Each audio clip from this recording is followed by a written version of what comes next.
السلام علیکم ویورز څنګه چلې تاسو ښه ټیک ټاک ویورز مونږ ته د لیپټاپ بیټریانو حوالې سره ډیر میسجونه راځي چې زموږه بیټری په کار ده او بیټری کار نه کوي نو په مارکیټ کې دې ټایم چونکې ګرانی ډیره ده او ډالر تاسو ته پته ده 290 288 اوپن مارکیټ پرایس دی نو د دې حوالې سره مارکیټ ته بیا لو کوالټي بیټریز هم راځي بعض اوقات هغه ریپیر شي هغه ټیګم ني هغه په برانډ نیو پیکینګ کې نو ډېرې مسلې مسایل دي د دې د حل دپاره تاسو ته به د آی ټي چیزرز په پلیټ فارم کې مونږ به کوشش کوو چې انشاءالله تاسو ته ښه بیټریز درکو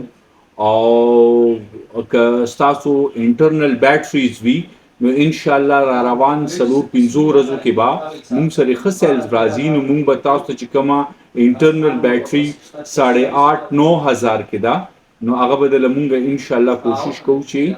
4 to 5,000 کې تاسو ته هغه مونږ انشاءالله بهترین طریقې سره جوړه کړو چې تاسو ته د لیپټاپ بیک اپ ټایم هم کم سے کم لکه 3 غنټې 4 غنټې خو خامخا ملاویږي دې نه علاوه که ستاسو د لیپټاپ د بیټری ریکوایرمنټ وي نو تاسو د لیپټاپ ماډل نمبر یا بیټری پارت نمبر هغه مونږ سره شیر کړئ انشاءالله مونږ به تاسو ته د برانډ نیو بیټری او که د هغې ریپیرینګ حوالې سره څه خبرې نو هغه به مونږ تاسو ته کوو د ویډیو کتو ډیره مننه السلام علیکم